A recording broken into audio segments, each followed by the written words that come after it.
There's a moment in life when you suddenly realize this. You're not tired, you're underlived. You're not overwhelmed, you're unfocused. And you're not stuck. You're simply repeating days you never designed. Most people don't know this moment has arrived until something inside them whispers, there has to be more than this. More clarity, more discipline, more control, more life. If you're hearing that whisper right now, you're exactly where you need to be. Because the truth is simple, your life doesn't change in one dramatic moment. It changes the moment you decide to stop living on autopilot. And today, you're about to learn 7 habits that don't just improve your days, they rebuild them.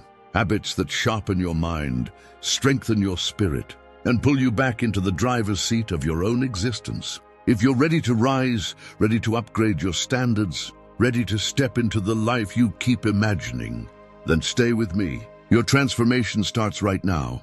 There is a sacred moment in every single day. A moment so delicate, so untouched, that most people sleep right through it. It happens in the breath before sunrise, when the sky is still bruised with night, when the world is silent, when life has not yet demanded a single piece of you. In this thin space between darkness and dawn, you are given something priceless.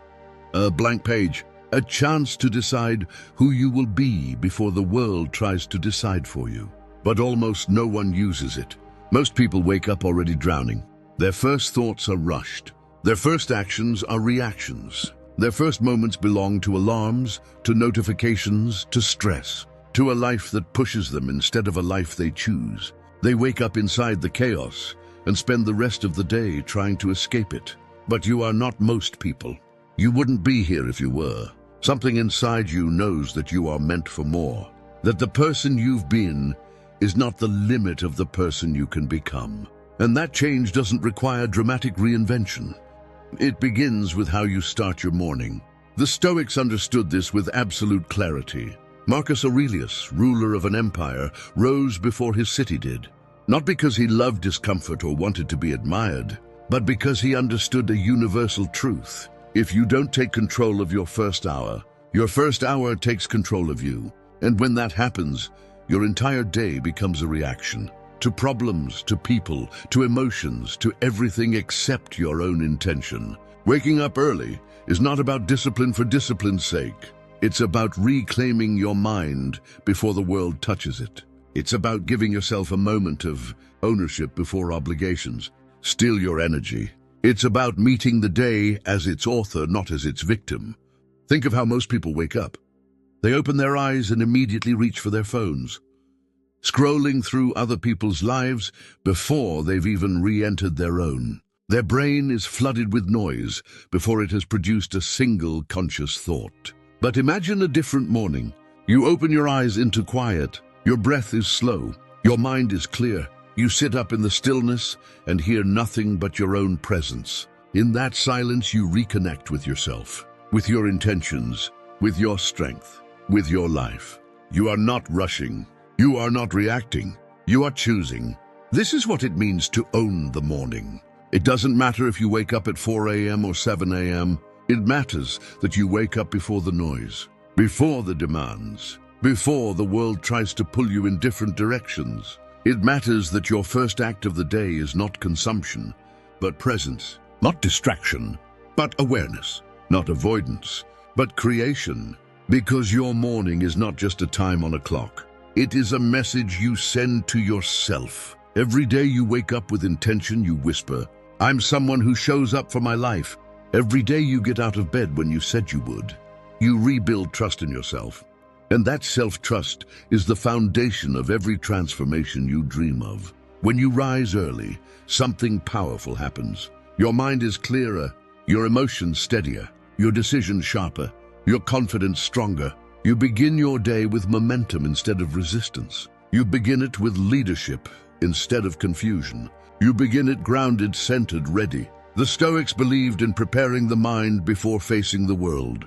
They practiced premeditatio malorum, imagining challenges before they came, so they could meet difficulty with steadiness instead of fear.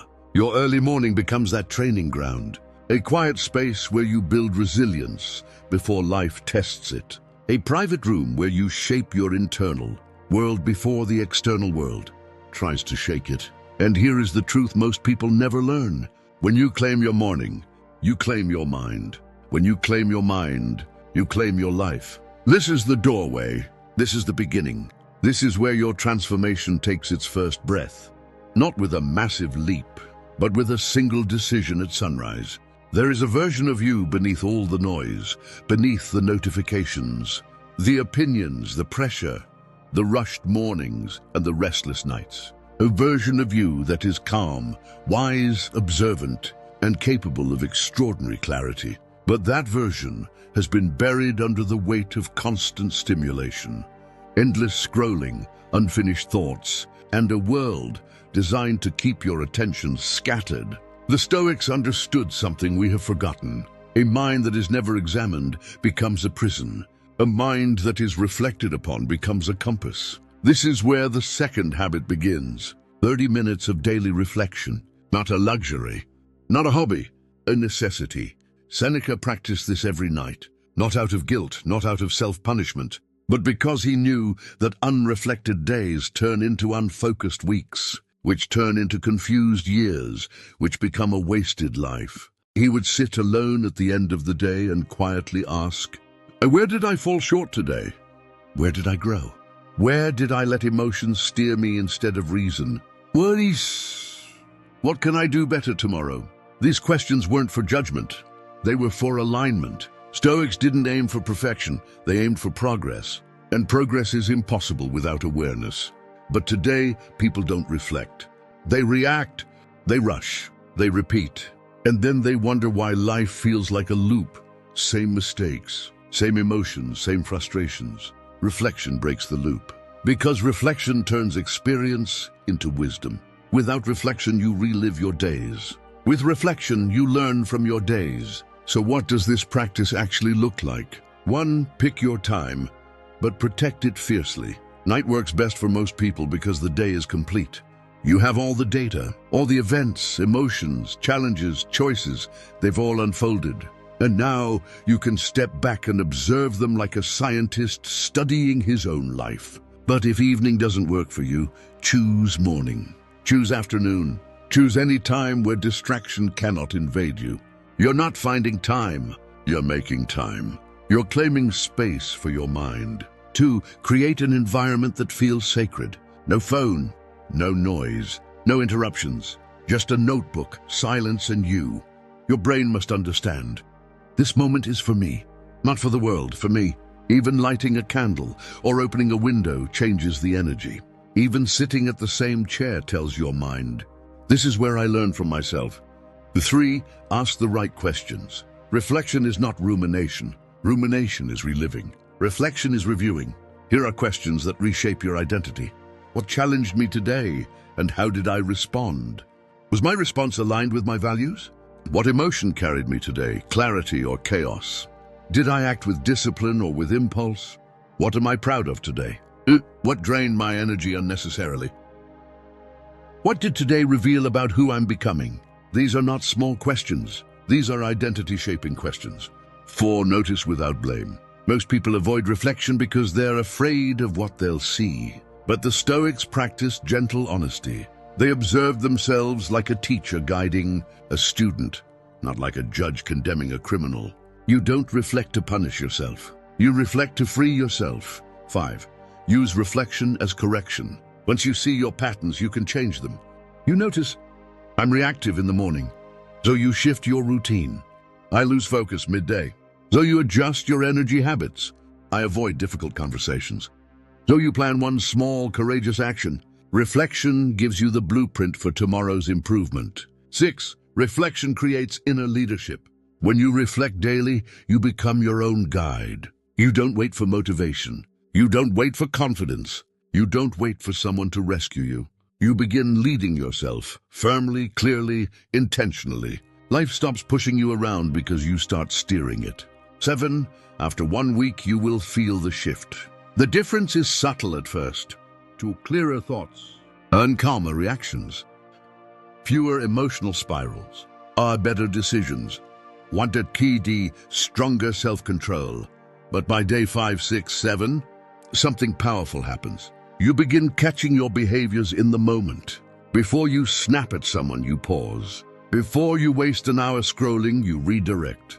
Before you choose comfort, you remember your commitment. Reflection doesn't just change your nights, it changes your days. And that is why this habit is non-negotiable. Because the worst thing you can lose in life is not money, opportunity, or relationships. The worst thing you can lose is yourself. Reflection is how you stay connected. Reflection is how you return home. Reflection is how you grow consciously, not accidentally. So tonight, sit down, turn off your phone, let silence fill the room, and meet yourself honestly, gently, courageously. Write this in the comments to seal your commitment. I choose reflection. I choose awareness. I choose growth. There is a truth your mind forgets, but your body remembers. You were not built for stillness, not built for a chair, a screen, a couch, or a life lived entirely inside your head. You were built to move, to sweat, to feel the pulse of life inside your muscles. The Stoics understood this long before modern science could explain it. They knew that a weak body weakens the mind, and that a disciplined body strengthens the soul. Marcus Aurelius wrestled. Epictetus, despite being physically disabled, trained his body to endure discomfort. Seneca used cold baths, long walks, and physical discipline to sharpen his spirit. They saw the body as a forge, every discomfort the fire, every bead of sweat the hammer. And the result? A mind harder to break. Today, we've forgotten this. We live in a world where movement is optional, screens are constant, and the body is treated like an inconvenience. But your emotions live in your body. Your anxiety lives in your chest. Your anger lives in your shoulders. Your stress curls into your spine. Your sadness sinks into your stomach. And no amount of thinking will free you until you move. Because movement is medicine. Movement is release. Movement is remembrance. I am alive and my body is part of me, not separate from me. Why sweat matters? Sweating isn't just physical, it's emotional detox, mental clarity, spiritual alignment. When you sweat daily, your overthinking quiets, your anxiety melts, your confidence rises, your mind returns to center, your energy resets completely. You stop carrying the emotional weight you accumulated throughout the day because sweat flushes it out. The Stoics didn't work out to look good. They worked out to be good, to withstand hardship, to sharpen discipline, and to strengthen their will. Epictetus even taught, training the body is training the mind, for the body is the mind's servant.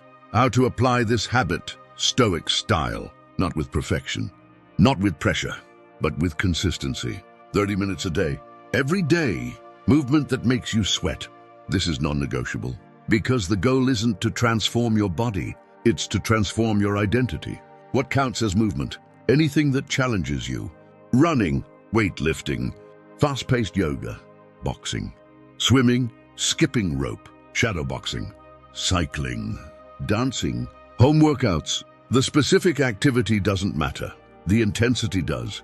The sweat does. The effort does. You're training the part of you that says, I don't want to, and teaching it. We do it anyway.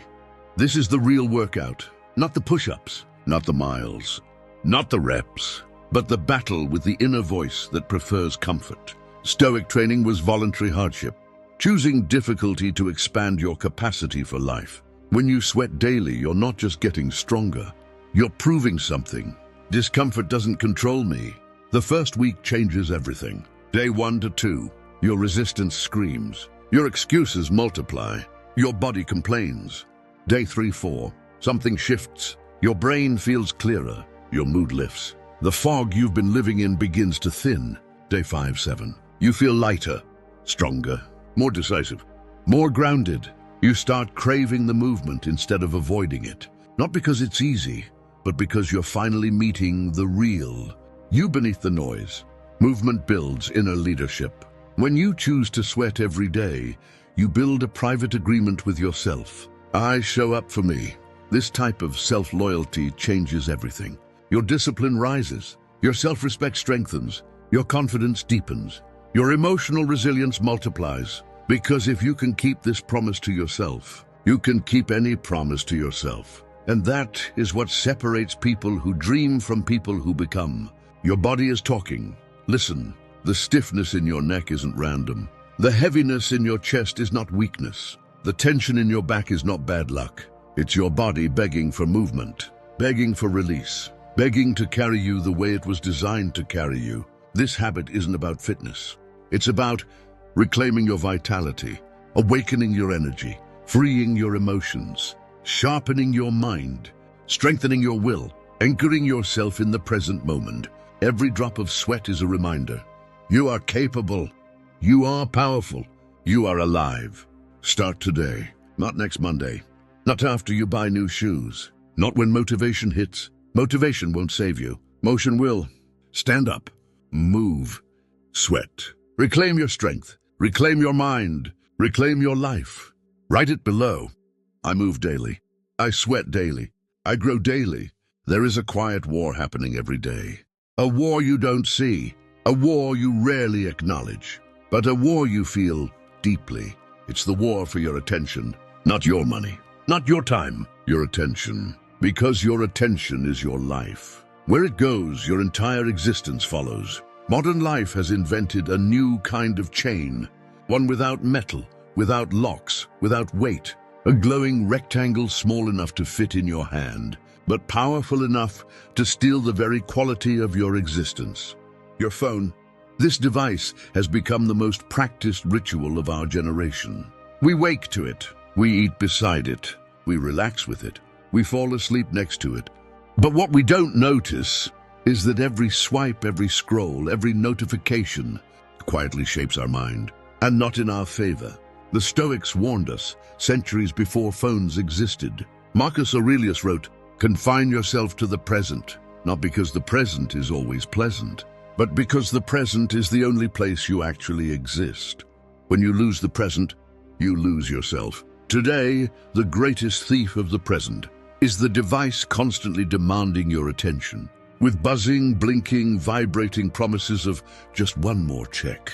Epictetus would have called this addiction a loss of inner governance, giving control of your life to something outside yourself. Why you need a daily digital detox. Not to run from technology, not to become extreme, not to reject the modern world, but to reclaim the choice you've forgotten you had.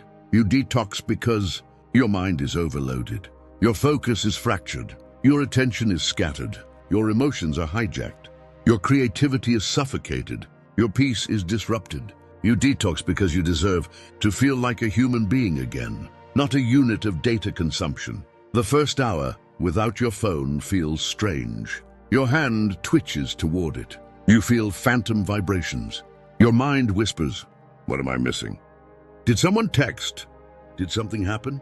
Should I check? Just in case?" This is withdrawal. Not metaphorically, physiologically. Your brain literally thinks something is wrong because you broke a habit loop engineered to addict you. This is the moment the Stoics would say, "Stand firm." This discomfort is the doorway to freedom. What happens after 30 minutes of detox? Your breathing slows. Your thoughts stop racing. The noise in your head begins to quiet. Your nervous system resets. You feel something you haven't felt in a long time. Presence. Pure, uncluttered presence. What happens after 2 hours? Your creativity resurfaces. Your mind produces original thoughts again. You notice details in your environment. Sounds, colors, sensations, your own emotions that were invisible before. You realize how much of your life you've been sleepwalking through. What happens after 7 days of daily digital detox? You think deeper. You feel lighter. You become calmer. You become less reactive. Your attention span strengthens. Your productivity increases. Your anxiety drops dramatically. Your inner world becomes clearer. Most importantly, you regain authority over your mind. You stop being a puppet, controlled by notifications. You begin to live your life instead of watching others live theirs. How to practice a real Stoic digital detox, step by step. This is not about deleting your social media or throwing your phone into the ocean. It's about creating boundaries and practicing inner discipline. Here is the Stoic method. 1. Choose a 2-3 hour window daily, non-negotiable. Same time every day, morning, evening, or midday, whatever works for your life. 2. Move your phone to another room. Do not rely on willpower. Change the environment. Out of sight, out of reach, out of mind. 3. Engage in real human activities. Read a physical book. Cook. Write. Walk outside. Talk to someone face to face. Sit in silence. Journal. Meditate. Create something. 4. Expect discomfort. This is good. It means you're waking up. It means you're taking your mind back. 5. Notice what comes up. Your thoughts, your emotions, your cravings to check your phone. This is self-awareness training. 6. Return to life slowly. When your detox window ends, don't immediately jump into scrolling. Stay intentional. Move gently. Re-enter the digital world consciously, not automatically. Why this habit is so transformative? Because it's not just a detox from your phone. It's a detox from comparison, addiction, overstimulation, distraction, anxiety, mental clutter, emotional noise. It gives you back focus, creativity, intuition, clarity, presence, peace, control, your authentic self. Digital detox isn't about screens. It's about taking back your life from the one thing silently draining it. The Stoic Challenge. For 7 days, 2-3 hours phone-free, no social media, no email, no notifications, no screen stimulation. After 7 days, you won't just feel different. You will be different. You'll look at your phone and realize, I choose when I use it. It doesn't choose for me. Comment below. I reclaim my focus. There is a quiet power hidden in the final hours of your day. A power most people never learn to use. They stumble into tomorrow blindly, hoping motivation will magically appear, trusting that somehow everything will work itself out. But the Stoics knew better. They understood a truth modern life seems to forget. The war of tomorrow is won the night before. Not in the morning rush, not in the frantic scramble to get ready, not in the emotional chaos of reacting to whatever hits you first. No. Tomorrow is won in the calm, deliberate stillness of the night before you sleep. Marcus Aurelius, emperor of the most powerful empire on earth, ended every day the same way, reflecting, preparing, clearing his mind, setting intentions for the sunrise he had not yet seen. He didn't leave his mental state to chance. He didn't trust the morning to save him. He chose mastery the night before. And if the ruler of Rome had time for this, you do too. Why evening preparation matters more than motivation. Most people wake up already behind. They open their eyes and instantly feel pressure. What do I need to do? Where do I start? What did I forget? What am I supposed to focus on? Their mind races. Their emotions spike. Their clarity dissolves. They are already losing before their feet touch the floor.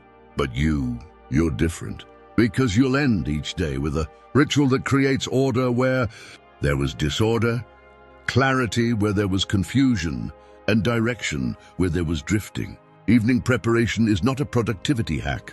It is a psychological reset, a spiritual grounding, a stoic practice of regaining control over what is yours. Your choices, your focus, your direction. The Stoic mindset behind evening preparation. The Stoics divided life into 2 categories. What you control, what you don't. Most people live as if these categories don't exist. They try to control everything. People, outcomes, opinions, timing, circumstances. And they fail because these things aren't theirs to command. But what is in your control? Your actions, your habits, your approach, your preparation. And so you prepare, not because you expect perfection, but because preparation makes you calm enough to face whatever comes. The practice, how to win tomorrow tonight. This ritual takes 10-15 minutes, but those minutes rewrite the next 24 hours. 1. Choose your top 3 priorities. Not 5, not 10. 3. The Stoics believed in simplicity, deciding what matters and discarding the rest. Ask yourself, what must be done tomorrow for the day to count? Write these 3 down, not in your mind, physically. Writing turns intention into commitment. Make them specific. Study chapter 3 for 45 minutes. Run 3 kilometers at 7 a.m. Specificity removes mental friction. Friction is the enemy of consistency. 2. Anticipate obstacles before they happen. Stoics called this premeditatio malorum, the premeditation of difficulty. Marcus Aurelius did this daily. Who might interrupt me? What might distract me? What might discourage me? What might tempt me? By expecting these obstacles, you are no longer surprised by them. And what does not surprise you cannot control you. Write your obstacles down, then write your response. If I feel lazy in the morning, I will start anyway. If I get anxious, I will breathe before reacting. If someone distracts me, I will protect my time. This is mental armor. 3. Set up your environment. Success is not just willpower. Success is design. Lay out your clothes. Prepare your workspace. Fill your water bottle. Put your phone in another room. Leave your journal open on your desk. Place the book you want to read where you can't miss it. You're removing friction and replacing it with momentum. You are becoming a strategist of your own life. 4. Do a mini reflection. Sit in silence for 1 minute. Not to judge yourself, but to gather information. Ask, what did I do well today? What can I improve tomorrow? What lesson did today teach me? This is not guilt. This is wisdom extraction. Without reflection, days blur into each other. With reflection, days become steps, and steps become progress. 5. Close the day. This is symbolic but powerful. Say quietly to yourself, today is complete. I release it. Tomorrow is prepared. This simple sentence signals to your mind that you can rest now. There is nothing to fear, nothing to remember, nothing left undone. Your mind becomes quiet. Your sleep deepens. Your anxiety decreases. Your confidence increases. The transformation within a few days, as you wake with clarity, while you move with purpose. You stop scrambling. You feel grounded, and you feel prepared. Within a week, you trust yourself more. You make better decisions. You waste less time. You accomplish more with less stress. Within a month, as your life feels intentional, your mind feels lighter, and your days have structure and meaning. Do you operate like someone who leads their life, not someone dragged through it? Why this habit is so rare and so powerful. Most people live reactively. They wait to see what the day throws at them. They wonder why they feel lost, overwhelmed, and exhausted. Stoics didn't live that way, and neither will you, because every evening you declare, I direct my life. I don't drift through it. You win tomorrow, tonight. Drop a comment. I prepare tonight. I win tomorrow. There is a quiet war happening every single day, and most people don't even realize they're losing it. Not because they lack strength or discipline, but because the enemy they're fighting is invisible. It doesn't shout. It doesn't intimidate. It doesn't break down your door. It simply steals your attention one tiny moment at a time. Every notification pulls you a little further from yourself. Every scroll drains a little more of your energy.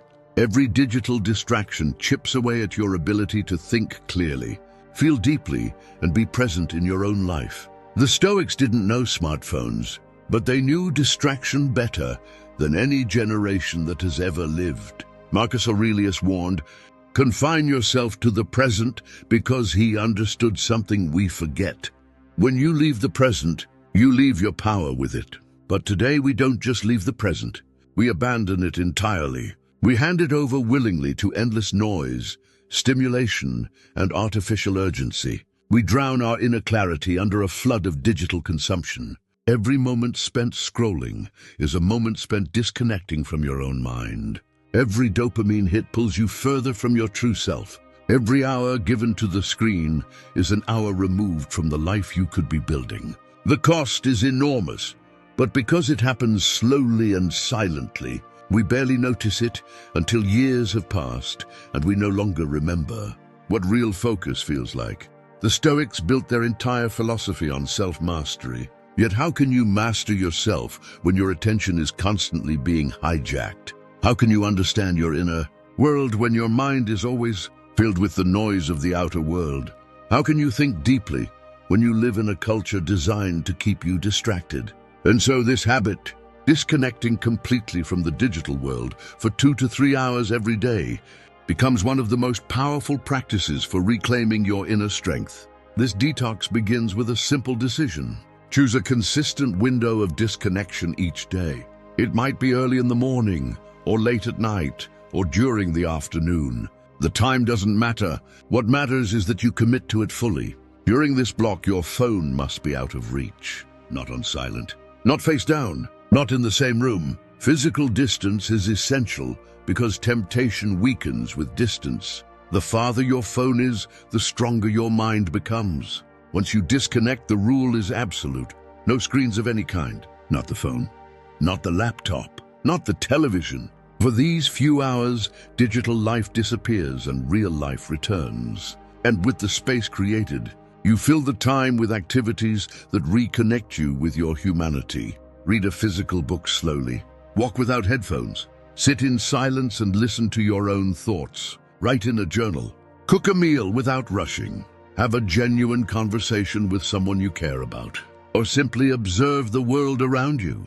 At first it feels strange. Your hands reach automatically for your phone, even when it's not there. Your brain expects stimulation and becomes restless without it. You may even feel a strange anxiety, as if you're missing something important. But this discomfort is not a sign you're doing something wrong. It's a sign you're detoxing from an addiction. By the third day, something begins to shift. Your mind feels lighter. Your thoughts become clearer. The constant pressure behind your forehead begins to fade. By the fifth day, you notice that you're calmer, less reactive, less easily thrown off balance by the small frustrations of life. Your emotions stabilize because they're no longer constantly hijacked by digital noise. You begin to feel your attention returning to you like a river, flowing back to its source. And by the seventh day, a profound sense of presence emerges. Colors seem brighter, conversations feel deeper, the world feels real again. You realize how much of your life you have been missing simply because your focus was always somewhere else. You rediscover yourself, your interests, your thoughts, your creativity. You feel an inner quiet you haven't felt in years. This habit doesn't just free you from distraction, it gives you back your autonomy. It gives you back your clarity. It gives you back your power. It reminds you that you are not meant to live your life reacting to notifications created by people who don't know you and don't care about you. You are meant to live deliberately, consciously, intentionally. The Stoics taught that attention is the gateway to inner freedom. When you reclaim your attention, you reclaim your life. When you free your mind from noise, you connect with wisdom. When you disconnect from the digital world, you reconnect with yourself. If you're ready to take your mind back, say it with intention. My attention is mine. I take it back. There is a moment every night when the world begins to quiet down. The noise fades, the rush slows, and the chaos of the day loosens its grip. Most people waste this moment without realizing its power. They scroll, distract themselves, or collapse into bed hoping tomorrow will somehow be better. But hope without preparation is just wishful thinking. The Stoics understood a timeless truth. Tomorrow is shaped the night before. Not by luck, not by chance, but by deliberate intention. Seneca wrote that the whole future lies in uncertainty. Live immediately. But what he meant was not to live recklessly. He meant to live consciously, to prepare yourself so well that uncertainty loses its power over you. And that preparation begins in the quiet of the evening, when you have the space to think clearly and direct your life, instead of drifting through it. This final habit is simple but transformative. Plan tomorrow tonight. Not vaguely, not mentally, but with clarity, precision, and intention. Your evening becomes the launchpad of your next day. You build momentum before the sun rises. You eliminate the morning confusion that steals your energy. You walk into tomorrow already knowing what matters. Begin by creating a space for this nightly ritual. A small corner of your room, a clean desk, a dim light, something that signals to your mind that the day is ending and reflection is beginning.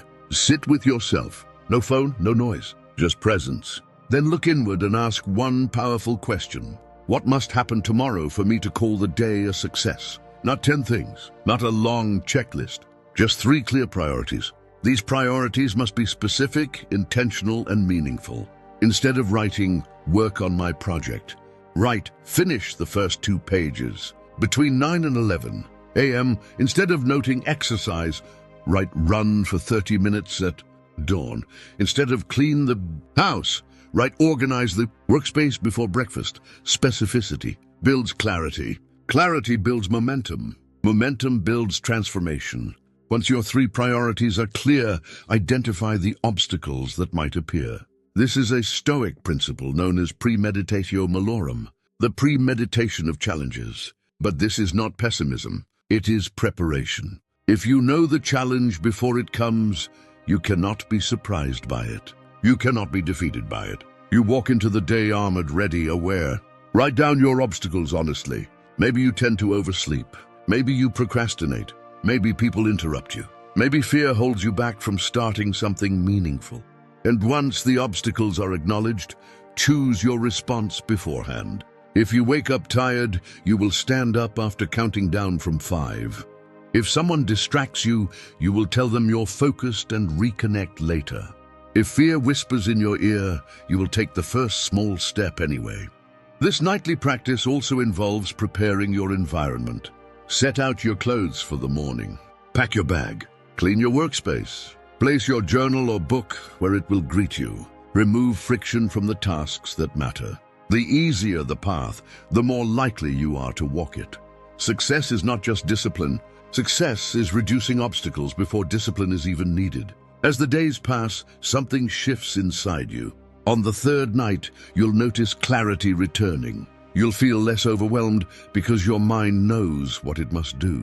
On the 5th night, your mornings begin to feel different, calmer, smoother, almost effortless. Instead of waking into chaos, you wake into structure. Instead of scrambling to figure out what needs to be done, you begin your day already knowing exactly who you intend to be. By the 7th day, you're no longer reacting to life. You're directing it.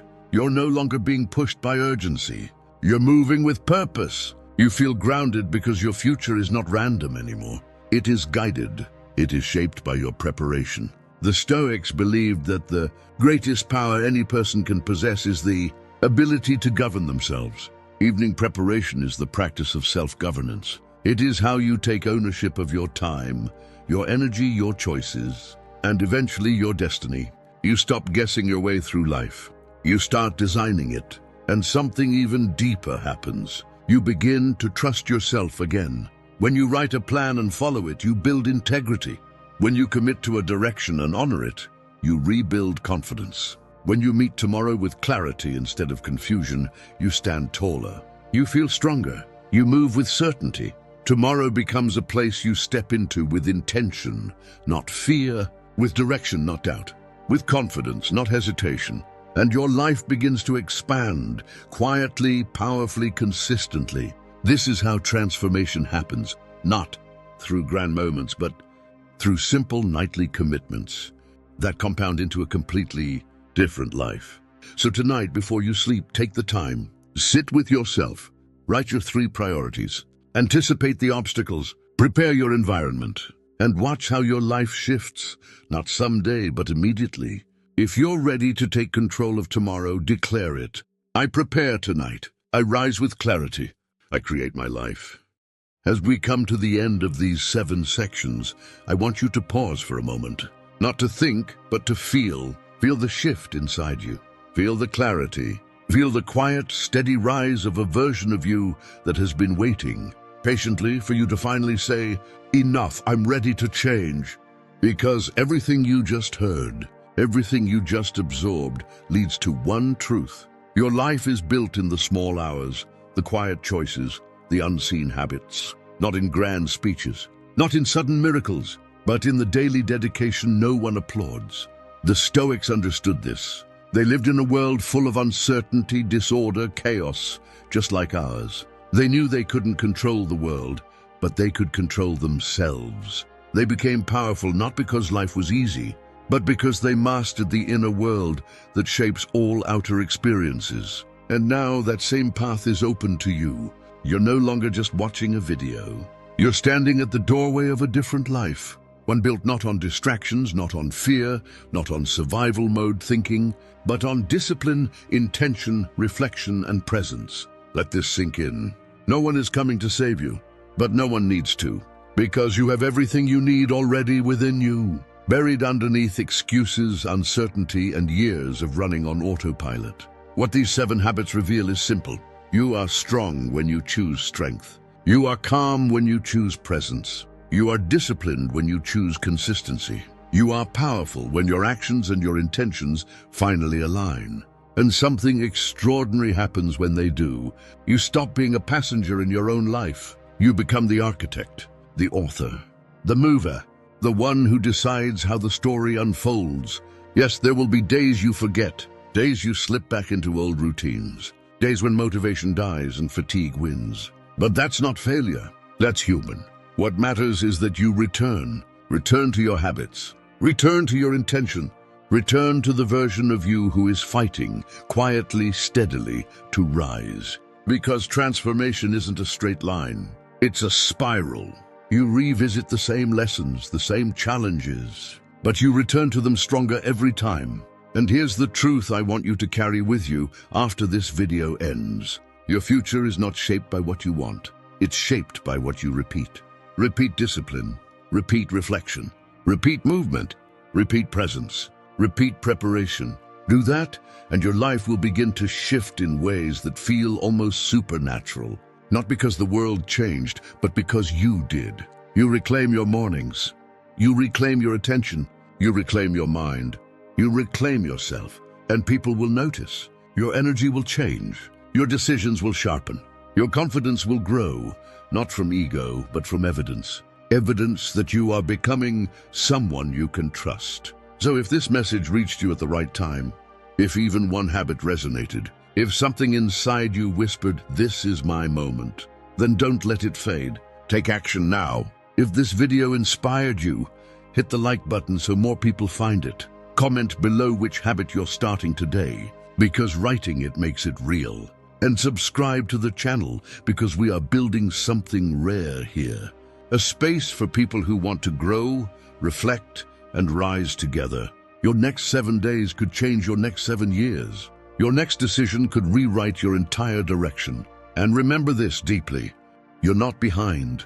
You're not broken. You're not done. You're just beginning. So take a breath, stand tall, and step into the life waiting for you on the other side of your habits. Your future self is watching, and they are proud of you. Let's rise together.